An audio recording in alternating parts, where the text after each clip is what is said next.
Mỹ và Venezuela thì hoàn toàn không có biên giới chung với nhau, nhưng mà hai nước này lại đối đầu với nhau. Những sự kiện gần đây thì Mỹ và Venezuela đã có những sự đe dọa với nhau. Tại sao Mỹ và Venezuela lại có mối quan hệ như vậy? Trước tiên hãy nói về địa lý. Venezuela là một đất nước nằm ở Nam Mỹ, cụ thể là phía bắc của Nam Mỹ. Đất nước này thì có đường bờ biển dài khoảng 3.000 km hướng ra biển Caribe và Đại Tây Dương. Nếu ngồi ở Caracas, thủ đô của Venezuela, thì bạn bay khoảng hơn 2.000 km là đến Miami của nước Mỹ.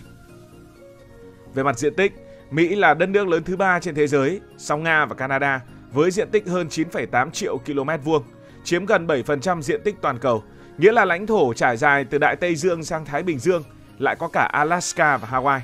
Còn Venezuela, dù là một nước lớn, với diện tích lên đến 916.000 km vuông, lớn gấp 3 lần Việt Nam, nhưng mà diện tích thì cũng chỉ bằng 1/10 của diện tích nước Mỹ mà thôi. Đến thời điểm video này lên sóng, dân số nước Mỹ là khoảng 335 triệu người, đông thứ 3 thế giới. Như vậy là diện tích lớn thứ 3 và dân số cũng đông thứ 3 sau Ấn Độ và Trung Quốc. Mỹ không chỉ đông mà còn đa dạng với người gốc Phi, người Ấn, người Á, người Mỹ Latin đủ cả. Venezuela thì có dân số khoảng gần 30 triệu người. Đáng chú ý là con số này đã giảm sút mạnh do khủng hoảng kinh tế, khiến nhiều người đã phải rời bỏ đất nước. Nếu không khủng hoảng thì dân số có lẽ đã vượt mốc 35 triệu người. Venezuela rõ ràng là nhỏ hơn nước Mỹ rất nhiều, nhưng lại có một trong những thứ quý giá nhất trên thế giới, đó là dầu mỏ. Dù chỉ bằng 1/10 nước Mỹ cả về diện tích và dân số, thì Venezuela lại sở hữu trữ lượng dầu mỏ lớn hơn cả nước Mỹ và lớn nhất trên thế giới. Và đây chính là nghịch lý đầu tiên trong mối quan hệ giữa Mỹ và Venezuela. Venezuela có trữ lượng dầu mỏ khoảng 303 tỷ thùng đã được chứng minh, nhiều hơn cả Ả Rập Xê Út, nhiều hơn Iran, nhiều hơn bất kỳ một nước nào khác. Và phần lớn số dầu này tập trung ở vành đai gọi là vành đai Orinoco, một nơi nhỏ nhưng mà chứa dầu nặng và siêu nặng, chiếm tới 70% tổng trữ lượng dầu mỏ của cả nước.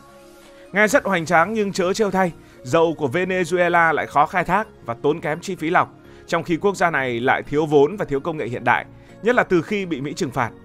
Vì thế dù ngồi trên kho báu vàng đen, nền kinh tế của Venezuela vẫn rơi vào khủng hoảng. GDP chỉ khoảng 100 tỷ đô la Mỹ, thua xa những nước nhiều dầu mỏ khác mà có dân số tương tự.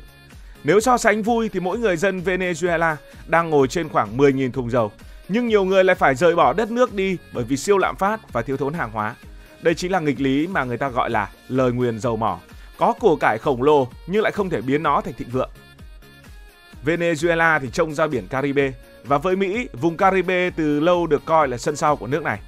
Có lẽ bạn còn nhớ đến sự kiện khủng hoảng tên lửa Cuba vào năm 1962. Liên Xô đặt tên lửa ở Cuba và Mỹ đã khiến cho cả thế giới bên bờ vực chiến tranh hạt nhân cùng với Liên Xô. Thế nên bất kỳ nước nào ở khu vực Caribe mà chống Mỹ thì lập tức bị coi là nguy cơ an ninh quốc gia với siêu cường này. Đó chỉ là một vài cái gạch đầu dòng trong mối quan hệ giữa Mỹ và Venezuela. Giờ chúng ta sẽ đi vào chi tiết. Phải nói thật là quan hệ giữa Mỹ và Venezuela thời kỳ đầu thì không hề xấu. Trong thế kỷ 20, Venezuela bán dầu thường xuyên cho Mỹ. Có thời sản lượng dầu mỏ của họ lên đến 3 triệu thùng mỗi ngày, đứng top thế giới. Nền kinh tế Venezuela phất lên trông thấy.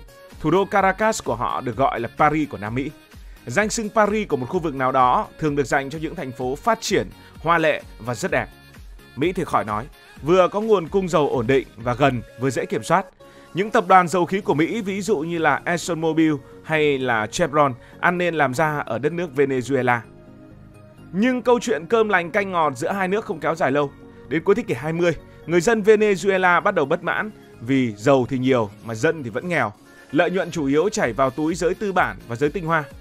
Vì thế mà năm 1999, một nhân vật đã xuất hiện làm thay đổi cuộc chơi. Đó là ông Hugo Chavez. Ông Hugo Chavez là một cựu quân nhân. Ông lên nắm quyền với lời hứa lấy dầu lại cho người dân và mang lại sự thịnh vượng cho đất nước. Một trong những việc ông làm đó là quốc hữu hóa ngành dầu khí, tước quyền của những tập đoàn Mỹ.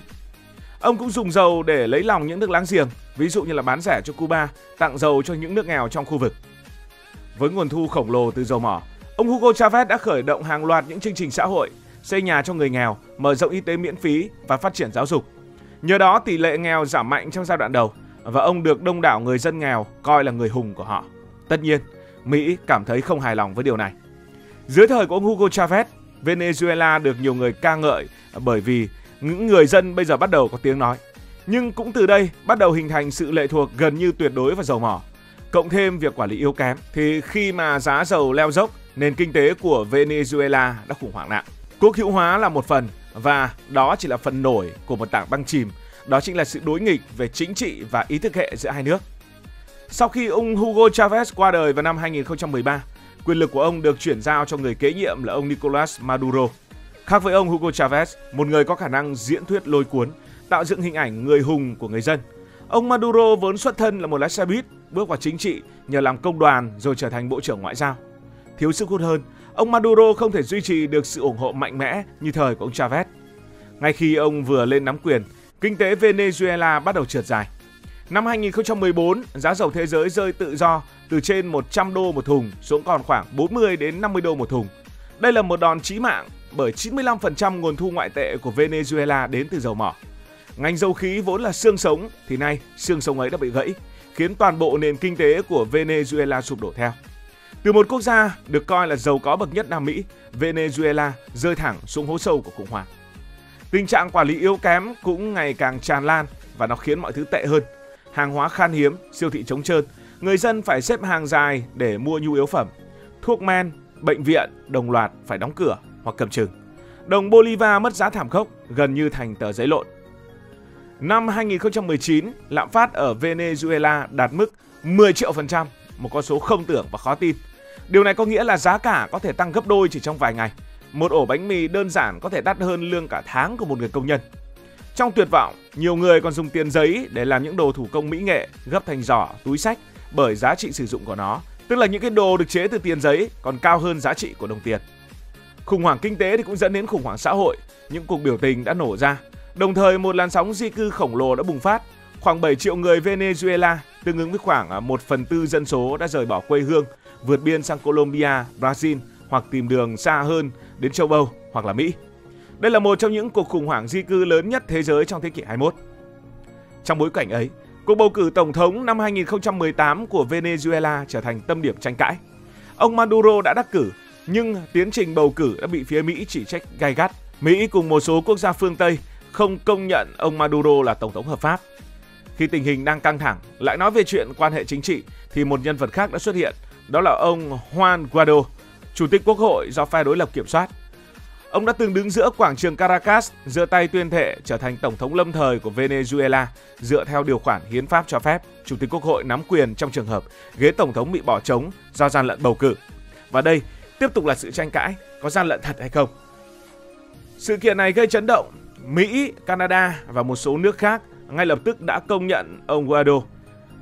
Vậy là Venezuela rơi vào tình trạng đặc biệt, cùng lúc tồn tại hai tổng thống. Ông Maduro, người kiểm soát quân đội, cảnh sát và bộ máy nhà nước sau cuộc bầu cử, và ông Guaido, người được nước Mỹ công nhận nắm một số tài sản quốc gia ở nước ngoài nhưng không có thực quyền ở trong nước.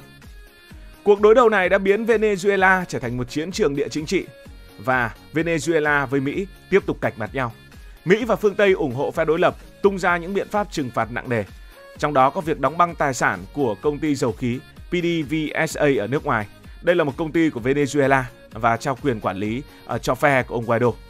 Trong khi đó, một số quốc gia như là Nga, Trung Quốc, Iran đứng về phía ông Maduro, cung cấp viện trợ, công nghệ và hỗ trợ ngoại giao. Đó chính là lý do khiến cho Mỹ và Venezuela đối đầu với nhau. Một vấn đề lớn luôn được đặt ra khi người ta tìm đến câu chuyện là quốc gia này đối đầu với quốc gia kia, đó là có chuyện cấm vận hay không. Thì Mỹ thực sự đã áp đặt những lệnh cấm vận nặng nề lên Venezuela. Dưới thời của ông Hugo Chavez, Mỹ và Venezuela đã có những đối đầu ý thức hệ như đã nói. Mỹ phản ứng bằng những lệnh cấm vận ban đầu, ví dụ cấm một số quan chức Venezuela nhập cảnh vào Mỹ, hạn chế mua bán vũ khí, giám sát chặt chẽ những giao dịch tài chính. Tuy nhiên, vì Mỹ lúc bấy giờ vẫn còn phụ thuộc khá nhiều vào nguồn dầu nhập từ Venezuela, nên cấm vận và trừng phạt chưa đến mức toàn diện.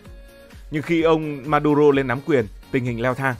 Năm 2015 thì Mỹ đã ký sắc lệnh coi Venezuela là mối đe dọa an ninh quốc gia, mở đường cho những lệnh trừng phạt sâu hơn và rộng hơn. Rồi Mỹ đã cấm Venezuela vay nợ và phát hành trái phiếu trên thị trường Mỹ. Đây chính là cú đánh trực tiếp vào khả năng huy động vốn quốc tế của Venezuela. Tiếp tục, năm 2018, sau cuộc bầu cử như đã nói, Mỹ và nhiều quốc gia tuyên bố không công nhận ông Maduro.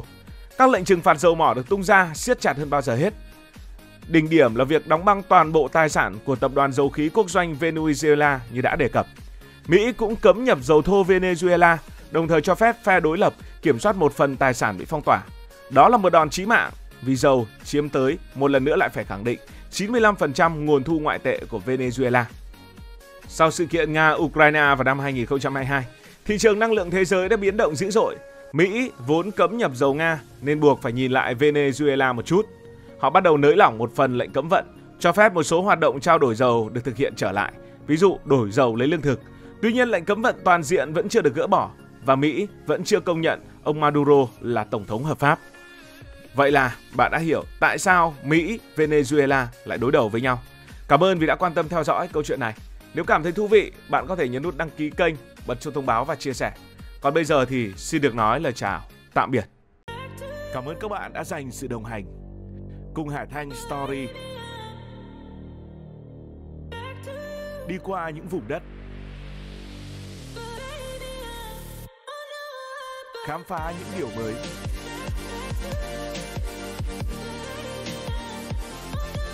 Đừng ngần ngại, hãy để lại những góp ý và xin được hẹn gặp lại.